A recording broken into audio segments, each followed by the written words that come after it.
The Early Americas Unsolved Mysteries by Scott Gillam.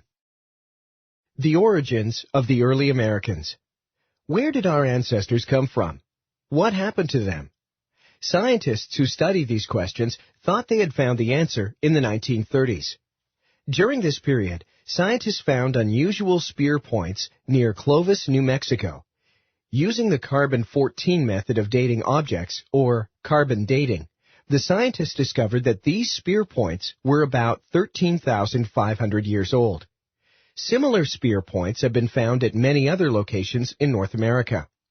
Scientists had studied the changing climate of North America, knew that during this same time period, the Bering Land Bridge between Asia and North America had existed. The land bridge had been formed when the sea level dropped dramatically during the last ice age. This geological change produced hundreds of thousands of square miles of new land between the two continents. Scientists also knew that humans who hunted large animals to survive were living in Siberia during this period. Scientists put together the evidence about early humans in Siberia, the similarity in the time of appearance of the spear points found in North America, and the presence of the land bridge.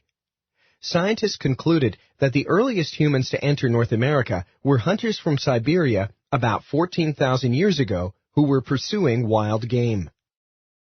Problems with the Clovis theory of origin.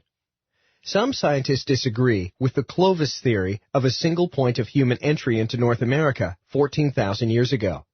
They note that the Native Americans of North America and South America were quite different from one another.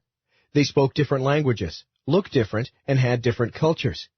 In addition, these scientists ask why early travelers to an uncrowded land like the Americas would have wanted to keep moving further south once they entered North America, because they had no pack animals or wheels to help them. Finally, these scientists note that there is no direct evidence linking the Clovis people with prehistoric Siberian hunters. Some recent finds in North America appear to be older than Clovis. All these points raise serious doubts about the Clovis theory of a single time and place of original entry into North America. The earliest American empire. The Olmec were the first people in the Americas to form an empire for which we have any evidence. More than 3,000 years ago, they settled along the Gulf Coast of Mexico just west of the Yucatan Peninsula. Like all the early settled communities in the Americas, the Olmec were a farming culture. They used aqueducts to transport drinking water. Olmec farming efforts were successful enough to allow some people to become artists and builders instead of farmers. The artists created giant sculptures of heads from stone that was transported, probably by water, 50 miles to the capital at La Venta. They also created small figures of bald-headed babies. The Olmec built large platform mounds as temples to reflect their religious beliefs. Also, the Olmec used two kinds of calendars, one of which had 365 days. The end of the Olmec. Did the Olmec migrate east toward Maya centers? Were they destroyed by violent internal conflicts? Half the monuments in one Olmec center were brutally destroyed, suggesting a violent clash. The suddenness of the Olmec downfall has led some to believe that perhaps an epidemic disease was responsible for their disappearance. These are the questions that surround the mystery of how the Olmec came to their end. The beginning and end of the Maya. Like the Olmec before them and the later Aztec and Inca civilizations, the Maya civilization that rose around 2000 BC led to many cultural, scientific, and political achievements. The Maya calendar, astronomical records, and method of writing on bark paper were highly advanced. Mayan records were kept on a codex. Most collections of these codices were unfortunately destroyed by the Spanish and others. Mayan cities were governed independently of one another. These cities formed alliances with, or fought wars against, other Mayan cities. Many people think of Mexico when the word Maya is mentioned.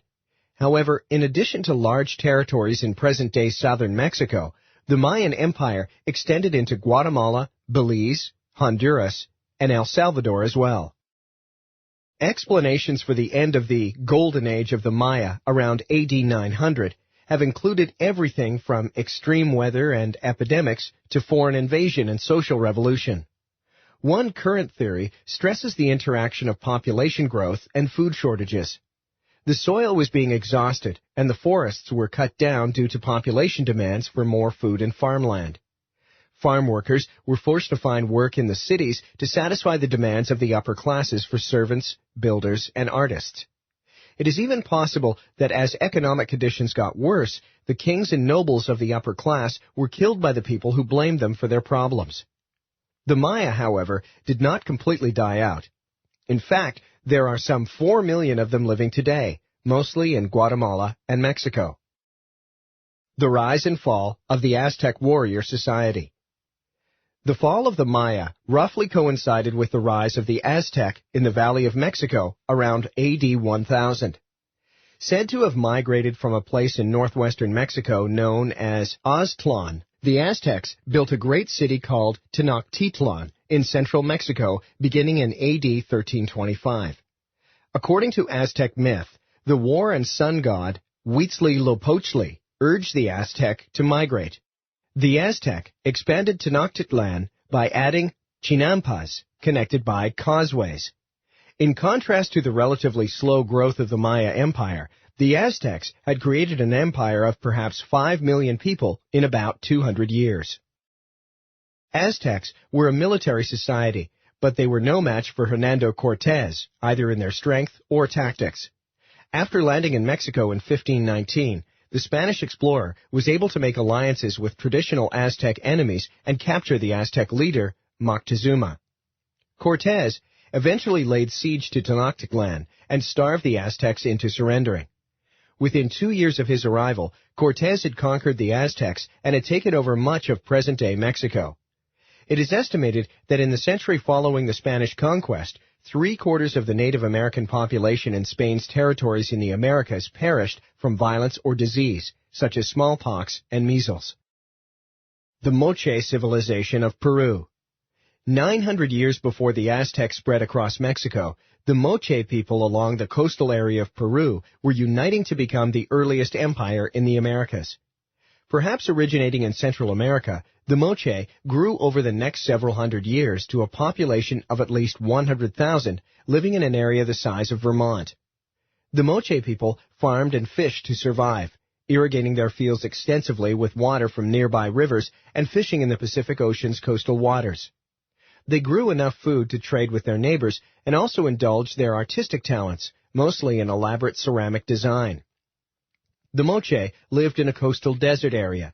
As a result, they experienced periods of drought followed by heavy rain. One drought apparently lasted for nearly 30 years. The rains were caused by El Niño, a weather pattern that regularly brings warm water to Peru's coast. This pattern causes heavy rainfall, which causes flooding. These floods probably washed away much of the topsoil on which Moche farms depended. At the same time, strong offshore winds would have blown sand from the coastal beaches over the fields. These events made it even more difficult to grow crops and forced the Moche to move north along the coast. El Niño events also do great harm to any people who rely heavily on fishing coastal waters because the water gets considerably warmer and fish die. These are undoubtedly some of the reasons why the Moche had disappeared by about AD 800. The fate of the Inca Empire. Between AD 1100 and 1200, the Inca Empire began at the Peruvian city of Cusco, about 200 miles northwest of Lake Titicaca. Over the next 300 years, the Inca Empire grew to occupy a land area equal to the size of Western Europe. Incan history and beliefs were probably recorded as illustrations in their finely woven tapestries and textiles, which unfortunately did not survive. The Inca did not write. We do know something about their civilization, however, from the information recorded on quipus. In 1532, Francisco Pizarro of Spain and his small army defeated the Inca with the help of smallpox and other diseases brought by the Spanish. An estimated 2/3 of the Inca people were killed in the 50 years after the Spanish arrived. A civil war followed the death of an Incan king by smallpox.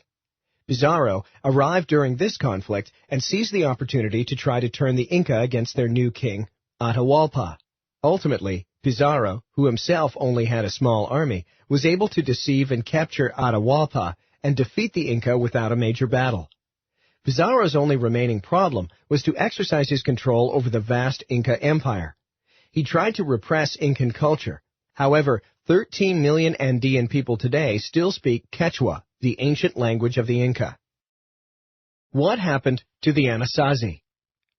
Remains of pit houses and pueblos, the latter made of sandstone or adobe, are evidence of an ancient culture that began in the southwestern United States about AD 100. The first Anasazi may have come from the Magoyan people who lived in the same general area. Anasazi communities, though small and isolated, were connected by trade routes and at their peak inhabited an area the size of South Carolina. Scientists propose several theories about why the Anasazi suddenly abandoned their pueblos in the late 1200s. Prolonged drought by itself, or in combination with dramatic climate change, may have left the Anasazi unable to grow food. Population increase may have led to social unrest. There is also the possibility that the Anasazi suffered a religious crisis since their old religious symbols are not found in the new places they moved.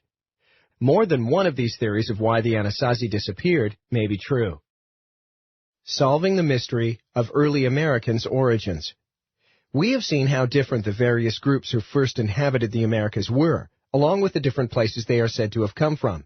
The Aztec, among others, were notably warlike and brutal, while the Anasazi were mostly peaceful. The Aztec and Maya are thought to have come from Mexico, while the Anasazi originated in the southwestern United States. The Moche, forerunners of the Inca, probably began in Peru. As scientists continue to look for evidence of early humans in the Americas, their recent discoveries may support the theory that these first settlers originally came from different places. The remains of the 9,000-year-old Kennewick Man have been found near the Columbia River in Washington state. Scientists today are still unsure about who Kennewick Man was and what his origins are. As scientists' tools for determining age and characteristics of early humans continue to become more accurate, it seems likely that even more startling discoveries lie ahead. Given this fact, it would seem reasonable to keep an open mind about the origins of early Americans.